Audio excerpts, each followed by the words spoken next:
나쁜 일은 일어나기 마련. 좋은 일이 일어나려면 정신줄 번쩍. 병들지 않은 건강한 뉴스, 건강한 대화. 몸에 좋은 것 뉴스 생로 병사의 비밀.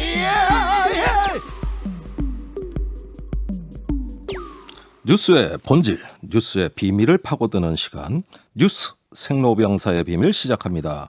뉴스빙하 김민아 시사평론가, 뉴스 화산 김수민 시사평론가, 어서 오세요. 안녕하세요. 안녕하세요. 힘이 없습니다.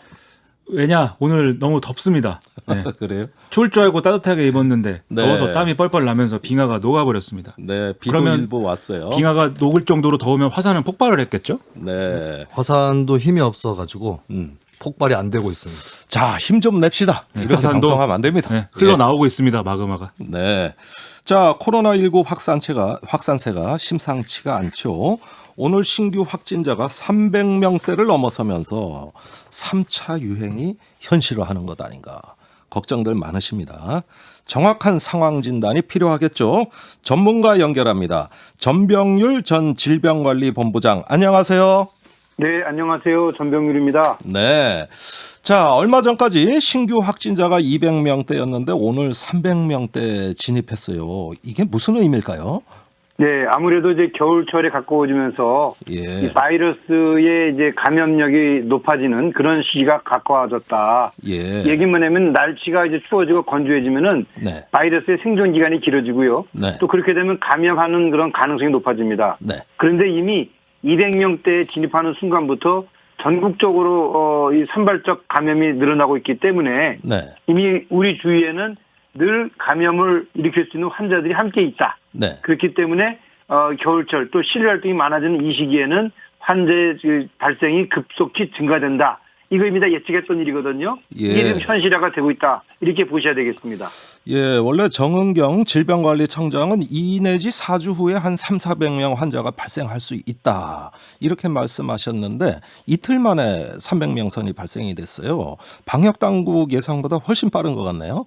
네, 이거는 이제 우리가 그동안에는 집단 감염 위주의 환자 증가였다고 한다면은 예. 지금은 가족이나 지인 간의 확진자 접촉 그리고 또 아하. 이런 것들이 일상생활 속에서 늘 발생하고 있고요. 네. 또 전국적으로 지금 이것이 확산되고 있기 때문에 예. 우리 정은경 청장님이 예측했던 것보다도 훨씬 더 빠르게 300명대에 진입을 했다. 이렇게 보셔야 되겠습니다. 예, 아유 정말 걱정되는 말씀인데요. 자, 곳곳에 감염이 확산되는 이 현상, 이게 3차 대유행이라고 볼 수 있는 걸까요? 네, 이제 우리가 그동안에 5월 달에 이태원발, 예. 또 8월 달에 여름 휴가철과 또 이 광화문 집회, 그리고 이번에 이제 겨울철에 되면서 3차. 마치 이제 우리가 예측했던 것처럼 인구의 이동이 높아지면서 또 날씨가 추워지는 계절에 이러한 현상이 발생할 것이다라고 예측을 했는데, 예. 이제 그런 상황으로 이제 바로 이제 진입을 하고 있다. 이렇게 예. 보셔야 되겠습니다. 네, 날씨가 추워지는 것과 연관이 있다고 말씀하셨는데 미세먼지 영향은 없습니까? 네, 미세먼지는 이제 호흡기 질환을 더 악화시키는 요인으로 작용을 하고 있는데요. 네. 미국의 하버드 대학 연구팀 연구 결과에 따르면은 예. 이 미세먼지가 높아지면서 코로나19 환자들에 대한 치명률이 예. 훨씬 더 높아진다라는 그런 그렇군요. 연구 결과가 나왔어요. 치명률이. 예, 그렇습니다. 이 이야기는 뭐냐면은 이 미세먼지가 예. 이 기관지의 염증을 이제 촉발시키고 예. 그 염증으로 인해서 이제 폐렴 증상이 심화되기 때문에 예. 이 코로나19에도 똑같은 그런 영향을 주고 있다. 그렇게 보셔야죠. 예, 치명률이 높아진다는 말씀하셨어요. 자, 정부가 거리두기 추가 상향 없이 확산을 잡는다고 하는데 현재 1.5단계 적절합니까? 네, 일단 그 1.5단계 이 발동은 이제 적절한 시기라고 저는 생각을 하고 있습니다. 네. 앞으로 이제 우리가 그 더욱더 이 생각을 해야 될 것은 물리적인 차단에 불과한 거리두기 뭐 1.5단계, 2단계 우리가 어떻게 보면 신경을 쓰기보다는 네. 개인 스스로가 생활 수칙을 철저히 지키는 것에 더 만전을 기해야 된다. 예. 사실 뭐 2단계, 3단계 올리면 좋겠지만 네. 그로 인해서 미치는 사회적 파장이나 경제적 또 파괴 효과가 대단하기 때문에 네. 가능하면은 우리 스스로가 이 코로나19를 예방할 수 있는 소위 말하는 위생수칙 5단계, 5대 원칙을 철저히 지키는 것이 더욱더 의미가 있다. 그렇게 예. 보셔야죠. 예, 학부모 확진도 계속된다는데 등하교 수업 진행해도 될까요? 네, 사실 뭐 아이들이 학교에 있는 것이 안전하냐, 집에 있는 것이 안전하냐, 여기에 대한 논쟁이 되겠는데요. 네. 사실상 학교에 있다 보면은 선생님들이 더욱더 이런 보건교육, 위생교육을 철저히 시키는 데 반해서 집에서는 사실상 어떻게 보면 방치가 될 수 있는 가능성이 큽니다. 네. 그렇기 때문에 현 상황에서 아이들이 학교에 가는 것이 오히려 더 안전하다. 저는 이제 그렇게 생각을 하고 있죠. 그렇군요. 예, 오히려 학교가 더 안전할 수 있다. 네. 자, 병상 문제도 심각하죠? 얼마나 네. 병상이 남았을까요? 현재 전국적으로 543개의 중환자 병상 중에서 예. 21.9%에 해당되는 119개 병상이 남아 있습니다. 119개. 예, 78%가 가동 중이죠. 네. 그런데 이것이 지금 전국적으로 살펴보면은 그렇게 많은 숫자는 아니에요. 그렇기 때문에 지금과 같은 환자 발생이 된다면은 금주 중에라도 이 중환자 병상이 다 소진될 수 있는 그런 가능성이 높아지기 때문에 네. 방역 당국이 중환자 환자를 치료할 수 있는 이 병상을 조속히도 확보할 필요가 있겠다고 저는 보고 있습니다. 예, 대책이 굉장히 시급하다는 조언이십니다. 자, 환자 관리를 위한 의료 체계는 어떻습니까? 네, 사실상 우리의 의료 체계는 공공의료 체계가 현재 그 코로나19 전담병원으로 예. 전국적으로 이제 책임을 지고 있습니다. 예. 그리고 또 이제 민간 의료기관이 중환자를 또 관리를 하고 있는데요. 사실 이 공공의료기관이 있는 의료진만으로는 절대적으로 부족합니다. 네. 그렇기 때문에 이 방역 당국이 민간 의료기관과의 긴밀한 협조 체계를 구축을 해서 특히 중환자를 진료하는 중환자 의료진에 대해서 민간 의료기관의 이 파견, 협조, 지원을 받을 수 있는 시스템을 지금 아마 잘 구축을 하고 있다. 저는 이제 그렇게 보고 있습니다. 예, 의료 자원을 활용할 수 있는 협력 체계 강조해 주셨습니다. 네. 예, 미국의 제약사 화이자에 이어서 모더나사가 자사 백신 개발 소식을 전해오고 있습니다. 당장 상용화가 가능한 수준은 아닌가요?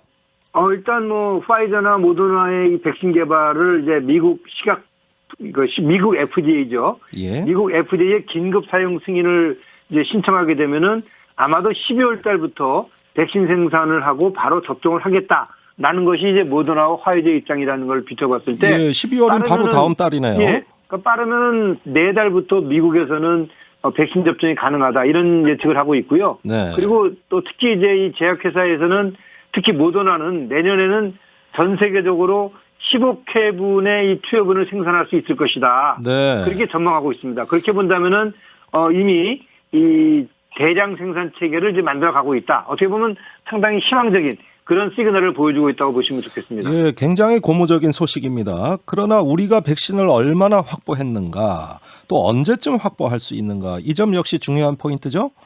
네, 우리는 지금 현재 투 트랙으로 백신 확보 전략을 세우고 있는데요. 네. 하나는 이제 공동 구입이고요. 하나는 예. 또 이 개별 제약사의 협약을 통해서 구입하는 것인데요. 예. 방역 당국의 발표에 따르면은 아마도 내년 2, 4분기경에는 예. 우리나라 전체 국민의 60% 정도에 해당되는 백신을 확보할 수 있을 것이다. 이제 그렇게 예측을 하고 있어요. 네. 그리고 또 겨울철 되기 전에 특히 독감 예방 접종하기 전에 이 백신 접종을 완료하겠다. 예. 이런 예측을 하고 있는 걸 비춰봤을 때 상당히 지금 노력을 하고 있다. 많이 진행되고 있다. 그렇게 생각을 하고 있습니다.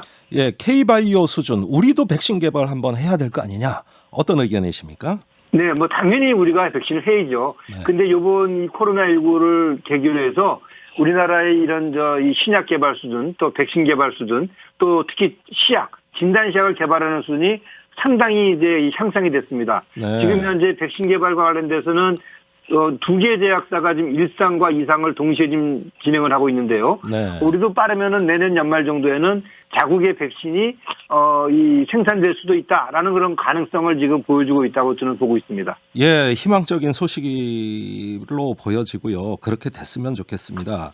자, 백신이 나온다 하더라도 이 코로나 종식 과연 언제쯤 될까 궁금합니다. 네, 뭐 세계 그 전문가들의 예측은 코로나 종식이라는 표현보다는 네. 코로나와 함께 생활을 하면서도 우리가 예전과 같은 그런 생활을 할 수 있는 시기는 빠르면은 2022년 정도는 가능할 수 있지 않겠는가. 2022년. 예, 그러니까 내후년이죠. 예. 그 얘기는 뭐냐면은 지금 각국에서 생산하고 있는 이 백신 개발을 우리가 실제 접종을 하게 되면은 그에 따라서 상당한 그런 이 예방 효과가 이제 이루어지게 되고 네. 그렇게 되면은 일상생활을 예전과 같은 수준할 수 있는 그런 시기 그것이 2022년 정도면 가능하다. 뭐 이렇게 지금 예측을 하고 있는 거죠. 네, 전병률 전 질병관리본부장님 오늘 희망적인 소식 주셔서 감사합니다. 네, 감사합니다. 예, 많은 도움이 됐습니다. 자, 잘 들으셨죠?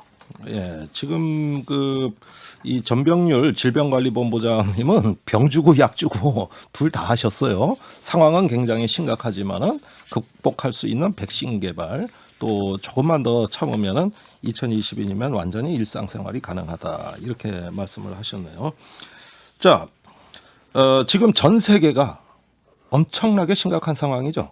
뉴스 화산? 네, 그렇습니다. 하나하나 조금 살펴보자면 미국 네. 같은 경우는 확진자 통산 수가 이제 1,140만 명 돌파를 했고 네. 일주일 동안 하루 환자가 15만 5천 명을 계속 넘겨왔습니다. 어마어마합니다. 네, 그리고 하나 특기할 만한 점은 확진자 중에서 11분의 1 정도가 어린이 환자였다라고 네. 하는 거라서 보통 이제 코로나19에서는 주로 많이 감염이 되고 또 더 신경을 써야 될 계층 굳이 따졌을 때 예. 연령으로 봤을 때는 노년층 아니었습니까? 네. 근데 어린이들도 이제 많이 감염이 되고 있다라고 네. 하는 게 드러나고 있고 미국의 오리건주라든가 여러 지역에서는 6명 이내의 모임을 금지하는 그런 봉쇄 정책을 펴고 있습니다. 네. 그리고 유럽도 심각합니다. 우리가 보통 뭐 지정학적인 이런 얘기를 할 때 북반 이런 표현을 쓰면 뭔가 좀 더 잘 살고 네, 복지도 잘 돼 있고 민주주의 국가가 많고 이런 지역으로 얘기를 하죠. 뭐 북반 대 남반 이렇게 구도를 짜기도 그렇죠. 하는데 네. 근데 현재는 이제 이 날씨 문제 이런 것들 때문에 또 코로나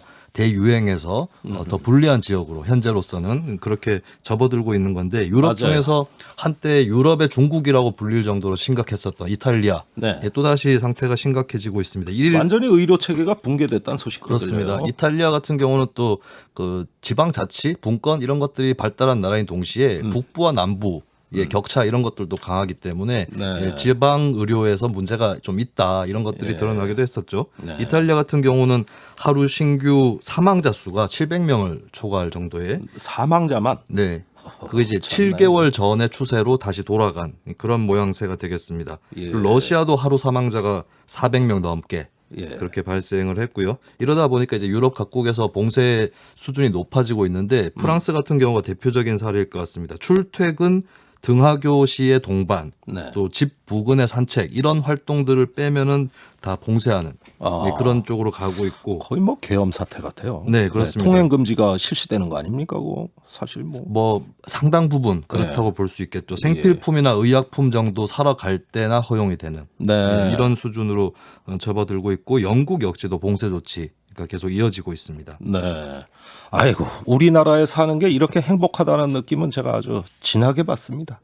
정말 대한민국 아주 뭐 용궁 갖다 봤죠, 우리는. 뭐 우리는 비교했을 때 유럽과 비교했을 때는 사실은 지금 뭐 비교적 행복한 처지이긴 한데 예. 사실 또 유럽의 상황이 완전히 우리와 또 분리되어 있는 건 아니죠. 왜냐하면 어쨌든 네. 관계가 없는 건 아니니까요. 바이러스라는 게 뭐 국경이 통제됐다고 해서 사람들이 이동이 통제됐다고 해서 이제 옮겨보지는 않는 것이기 때문에 맞습니다. 우리도 안심하는 부분도 있지만 또 세계적 유행이 또 예를 들면 끝나갈 때쯤 거기가 봉쇄가 뭐 풀린다든지 이럴 경우에 다시 이제 좀 인구 이동이 이루어지거나 하면은 우리도 이제 위험에 빠질 수 있는 것이고 네. 지금도 사실 해외 유입되고 있는 감염 환자들이 있거든요. 네. 그래서 사실 또 불안한 마음도 있고 네, 여러모로 심적 갈등이 큽니다. 네, 심적 갈등도 이겨나가야죠. 네, 뭐 자, 무조건 이기기만 하면 어떡합니까? 우리가 질 수도 있는데 하지만 이겨야죠. 네. 네. 파이팅. 가장 애타게 기다리는 거 역시 백신 아닙니까? 네, 그렇습니다. 예, 많은 어떻게 되고 분들이 있죠? 보도를 아시겠지만 모더나, 화이자 이쪽이 3상 실험까지 마치면서 가장 선두에 서 있다고 볼 수 있고요. 네. 이에 질세라 또 몇몇 회사들이 뒤를 따르고 있는데 아스트라제네카 같은 경우는 3상 실험 중인 단계고요. 아하. 존슨앤드존슨은 3상 시작 예정입니다. 근데 더 많은 분들이 또 관심을 갖고 있는 게 이제 K 백신이랄까요? 네. 예, 이쪽 국내 상황은 어떤가 이 부분도 좀 지켜볼 필요가 있겠는데요. 제넥신이 이제 가장 선두다라는 게 중평입니다. 일상 그렇군요. 마무리 단계에 있다고 하고요. 예. 그리고 SK 바이오사이언스, 진원생명과학 이쪽은 백신 후보 물질 개발에 성공을 해서 네. 식약처의 일상 임상시험 승인을 기다리고 있는 상황입니다. 네. 그리고 LG화학이라든지 HK 이노엔 또 연구에 돌입을 하고 있는 추세인데 근데 좀 냉철하게 볼 부분은 이제 이 백신이 굉장히 빨리 개발될 가능성은 없다. 네. 그러니까 현재 이제 해외의 선진 회사들의 뒤를 따르고 있는 상황이기 때문에 네. 물론 K 백신 개발 여부는 상당히 중점을 두고 지켜봐야 될 문제긴 하겠지만 이 시기에 대해서는 좀 말을 아끼는 것이 더 낫지 않을까 예. 그렇게 보여집니다. 아까 전병률 전 질병관리본부장님은 좀 희망적으로 얘기하셨어요. 네. 내년 말을 예상하셨거든요. 네. 예, 일단 신중해야겠지만 일단은 기대는 됩니다. 자, 수능은 어떻게 될까요? 이건 좀 짧게 답변해 주십시오. 네, 수능은 이제 여러 가지 방역 조치들을 준비를 다 해두고 있는 상황인데요. 네. 뭐 수험생들이 좀 더 참고하셔야 될 부분은 예전에 없었던 칸막이가 설치된다라고 하는 겁니다. 칸막이. 예, 그런 상황을 조금 뇌리 속에 떠올리면서 예, 그것이 있다고 생각을 하고 좀 대비를 하시는 게 좋을 것 같고요. 네. 그리고 이제 마스크를 계속 써야 된다라고 하는 거. 중간에 신분 확인할 때만 살짝 벗습니다. 예, 그런 부분들도 좀 신경을 쓸 필요가 있겠고 여러 가지로 이제 뭐 매 교시마다 시험실 출입 시에 또 손소독을 실시를 해줘야 되는데 그런 상황들에 좀 마음의 대비가 안 돼 있으면 네. 이제 좀 집중력이 흐트러진다거나 뭐 당황한다거나 이런 수도 있기 때문에 좀 그런 것들 예민한 사람은 그럴 수도 있겠어요. 네, 그래서 심리적으로라도 좀 시뮬레이션을 해두는 게 필요할 것 같고 네. 또 시험 당일에 어떤 발열 체크라든가 이런 것들을 했을 때 유증상자로 분류가 될 수 있거든요. 네. 그런 경우는 이제 시험장 내에 있는 별도의 시험실에서 응시를 하게 되는데 네. 이런 경우도 이제 갑자기 예상을 못하게 되면 더 당황할 수 있겠죠. 네. 그래서 그런 것들까지 좀 염두에 두시면 좋을 것 마음의 같습니다. 준비를 잘하자. 네. 알겠습니다. 자, 바로 두 번째 뉴스로 넘어가겠습니다. 오늘 더불어민주당의 이낙연 대표의 호텔방 전세 전환 이 이야기로 정치권이 무지한히 뜨겁습니다. 자, 어떻게 된 겁니까? 뉴스빙하. 그 얘기가 어떻게 됐느냐라고 물으신다면 네, 제가 설명을 해드릴 수도 있지만 네. 역시 또 제작진이 네, 준비했군요. 네, 손으로 네, 수제로 준비를 했습니다. 네. 네, 들어보시죠. 호텔방을 주거용으로 바꿔서 전월세로 내놓는 방안 등등이 포함되어 있는 것으로 알고 있습니다. 갑자기 어떤 수요가 요구될 경우에는 이게 뚝딱 뭐 며칠 만에 집을 만들어내는 것은 가능하지 않잖아요. 그러니까 그런 차원에서 검토되는 이야기들 중에 하나를 알겠습니다. 소개한 거다 이렇게 보시면 되겠습니다. 예, 예. 네. 이 뒤에 나온 음성은 이제 더불어민주당 김민석 의원이 오늘 아하. CBS 라디오 김현정의 뉴스쇼에 나와서 이낙연 대표가 얘기한 이 내용이 뭐냐 이렇게 질문을 하니까 네. 이렇게 추가 설명한 부분인데 예. 워낙 초단기 대책이 지금 필요하기 때문에 가능한 모든 방법을 찾아본다는 그런 차원이다. 그래서 여러 검토한 중에 하나다. 이렇게 이제 설명을 한 겁니다. 사실 국내 호텔 중에 문 닫는 데 많거든요. 지금 숙박 안 되니까 이게 공실률도 많고. 그렇죠. 그러니까 그걸 한번 활용해 보자. 제가 보기엔 꽤 괜찮은 아이디어 같은데. 뭐 괜찮은 아이디어일 수도 있는데 또 아닐 수도 있죠. 세상 맘사는 또 그럴 수도 있고 아닐 수도 있는 것이죠. 네. 뭐 그런 것도 있고 아닌 것도 있는데 일단 야당은 굉장히 격하게 반응하고 있습니다. 그래요? 네, 아니다라고 반응을 하고 있습니다. 명확하게. 이건 아니다. 아, 왜 아니라는 거예요? 일단 지금 서울시장은 건너뛰고 대권에 직행한다는 유승민 전 의원이 어제 바로 이 페이스북에 예. 글을 남겼는데요. 지금은 임대차 3법을 포함해서 부동산 대책의 어떤 원천 재검토가 필요하고 예. 또 이 정부가 추진한 주택시장 생태계를 무너뜨린 모든 정책을 폐기해야 된다. 네. 이렇게 주장을 했습니다. 즉 부동산은 시장에다 맡겨라 이런 얘기고요. 그런데 이런 대책은 눈을 씻고 봐도 없고 호텔방을 주거용으로 바꾸는 걸 대책이라고 내놓는다니 기가 막힌다. 페이스북에 이렇게 썼고요. 굉장히 조롱이네. 그렇죠. 비난과 조롱. 많이 화가 난 것 같습니다. 예. 네, 화가 났는데 하태경 의원도 마찬가지로 화가 난 것 같습니다. 하태경 의원은 국민이 원하는 건 마음 편히 아이들을 키우고 편히 쉴 수 있는 주거 공간이지 예. 환기도 안 되는 단칸 호텔방이 아니다라면서 이 관광 지역의 호텔을 아파트로 개조하거나 레지던스 호텔로 바꾸는 행태를 금지하는 내용의 법안을 발의하겠다. 이렇게까지도 밝히는 내용을 페이스북에 뭘 또 썼는데 그걸 금지하는 법을 냅니까? 그렇죠. 근데 하태경 의원 입장에서는 이게 절실한 모양입니다. 왜냐하면 예. 하태경 의원의 지역구인 해운대에 가면 예. 지금 이 그런 관광지에서 호텔을 아파트로 개조한 다음에 이걸 일종의 투기장화하는 일들이 이미 벌어지고 있다. 아하. 그래서 그런 문제를 봤을 때 금지해야 된다. 이런 적극적으로 좀 전혀 뜻밖의 다른 이유로 이야기하시는 거군요. 그런 주장을 하고 있습니다. 알겠습니다. 자, 그렇지만은 어떤 고시방, 단칸방, 옥탑방 아주 주거 여건이 안 좋은 데서 이렇게 지내는 사람 입장에서는 뭐 호텔방이 환기도 안 되는 보면은 굉장히 못 살 때처럼 얘기하는 것은 또 조금 약간 위화감을 느낄 수도 있겠어요. 그렇죠. 근데 그 말씀은 이제 네. 저는 뭐 그 옥탑방과 호텔방을 비교하면 당연히 그렇습니다. 반지하와 호텔방을 비교하면 당연히 또 그런데 네. 반지하와 옥탑방에 살 수 있는 비용으로 그러면 호텔방이 공급되는 거냐? 이건 또 그건 다른 아니겠지. 문제인 것이죠. 아, 그리고 그건 지금 맞습니다. 문제가 제기되는 전세난 월세난이 예. 옥탑방이나 반지하가 지금 없는 것이냐? 뭐 그런 건 아니잖아요. 네. 그 예를 들면 마음 놓고 육아를 하고 또 자기가 직장에 왔다 갔다 하면서 편한 교통을 이용하면서 예. 그리고 앞으로 장차 우리 아이들이 자라나면 교육을 잘 시킬 수 있는 이런 여건의 뭔가 집 그런 걸 원하는 어떤 마음들이 집다운 있는 집. 건데 그렇죠. 예. 그게 호텔방이냐? 이제 이런 의문을 지금 제기를 하고 있는 겁니다. 자, 그런데 이제 우리나라 1인 가구 숫자가 급증하고 있기 때문에 이런 건 국민 선호도를 한번 여론조사를 해봤으면 좋겠어요. 네. 이렇게 기본만 갖고 떠들 일은 아니지 않습니까? 또 다른 절박한 수요가 있을 수도 있는 거 아니에요? 그렇죠. 지금 얘기한 대로 하면 이른바 호텔방이라고 표현을 했지만 네. 사실 이른바 뭐 레지던스 호텔이라든지 예. 이런 경우에는 구성이 우리가 흔히 얘기하는 원룸 뭐 이런 형식과 비슷하게 네. 유사하게 이제 구성이 되어 있는 경우가 있습니다. 네. 그래서 그런 데 같은 경우에는 뭐 정부가 매입을 한다든지 네. 또는 여러 가지로 방법을 마련해서 예. 그런 1인 가구 수요를 맞춰줄 수 있는 이런 이제 대책들은 또 가능하거든요. 예. 그런 방향으로 추진하겠다는 건데 이쯤에서 이제 아마 궁금하실 겁니다. 진짜 그런 예가 있는가? 있는가? 네, 궁금하십니까? 혹시? 궁금해요. 네, 궁금하시다고 얼굴에 써 있는 것 같아서 제가 또 말씀드리는데 예, 네, 뭐 너무나 혼자서 궁금한 다 표정. 하시네. 네, 이거를 여러분들이 한번 동영상으로 보셔야 되는데 너무나 궁금한 표정이었습니다. 예. 근데 이제 외국 사례가 있다고 하는데 근데 네. 이제 일단 주택 정책의 필요와 목표가 이제 외국과 우리는 좀 다른 측면도 있기 때문에 네. 이걸 그대로 적용할 일은 아닌 것 같고요.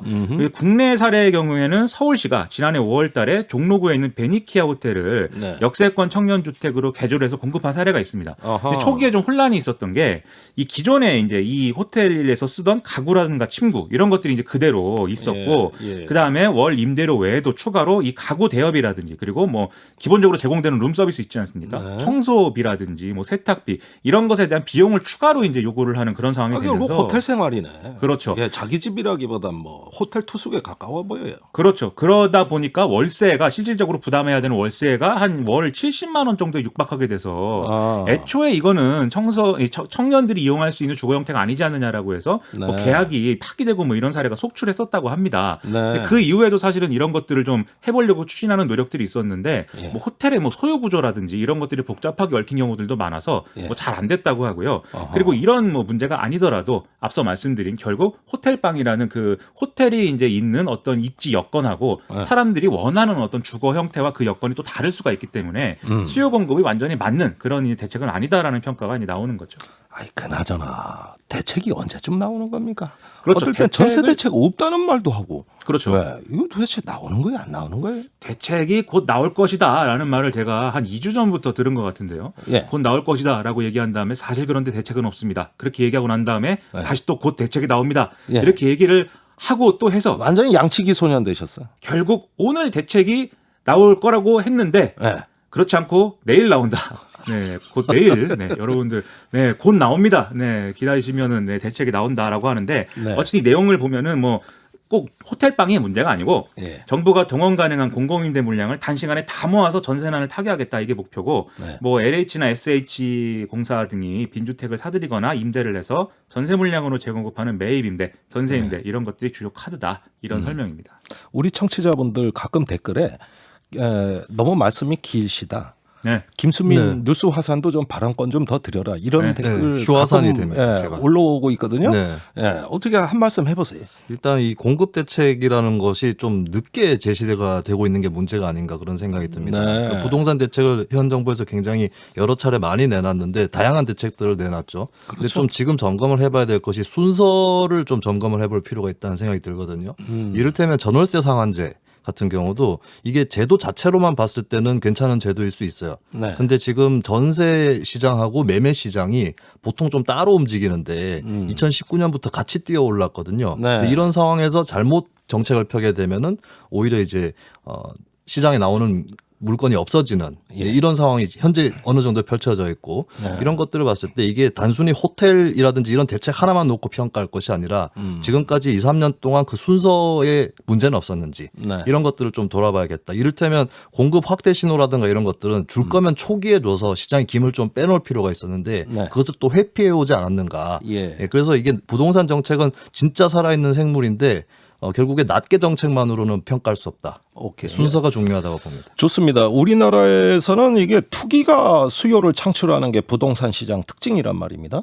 그러다 보니까 공급을 늘리는 공급 만능론도 사실은 맞지 않는 얘기다. 이런 주장도 있잖아요. 그래서 지금 김수민 평론가 한 얘기에 저도 동의를 하는데 그거 이제 지난번에 말씀드린 정부 정책이 한번 실패하고 이후에 등등이 꺾이면서 이제 발생한 문제인데 네. 그게 뭐냐면 보수 세력이 줄기차게 얘기해온 게 사실은 공급을 하면 되는데 왜 세금하고 네. 그다음에 이런 이 대출 규제만으로 왜 이 부동산 대책을 하는 거냐 이 문제 네. 제기였거든요. 예. 근데 이 어떤 그 뭐랄까요 이 청사진 이런 것들이 어그러지면서 결국은 이 정부가 공급론으로 이제 기울어진 측면이 있습니다 지금. 네. 근데 말씀하신 것처럼 명확한 어떤 계획과 이 프로세스를 가지고 그렇게 갔으면 또 모르겠는데 네. 사실 지금 당장 이제 공급을 늘리려다 보니까는 이런 여러 가지 이제 뭐 대책들이 나오는 건데 사실 공급을 대량으로 지금 늘리려면은 보수 언론이 늘 제시하는 대책은 역시 재개발 재건축입니다. 네. 그런데 재개발 재건축의 폐해라는 거는 우리가 많이 겪었단 말이죠. 예. 재개발 재건축도 대안이 아니고 그리고 이렇게 막 다 끌어모으는 이런 공급도 사실은 뭐 대안이 아니라고 한다면 사실 공급 만능론이라는 것은 또 그것의 어떤 파탄을 보여주는 게 오늘날의 이 논란이다 이런 생각이 들고요. 그래서 알겠습니다. 여러 대책을 조화롭게 쓸 필요가 있는데 당장은 여러모로 어렵다 이런 생각입니다. 예, 들으면 들을수록 더 어려워집니다. 그래도 정리 잘 해주셨어요. 예, 다행이네요. 아무래도 저 같은 전세 난민한테는 네. 한마디 한마디가 도움됩니다. 뉴스 생로병사의 비밀 여기까지입니다. 뉴스 화상 김수민 평론가, 뉴스빙하 김민아 평론가 수고 많으셨습니다. 고맙습니다. 예, 2부에서 돌아오겠습니다.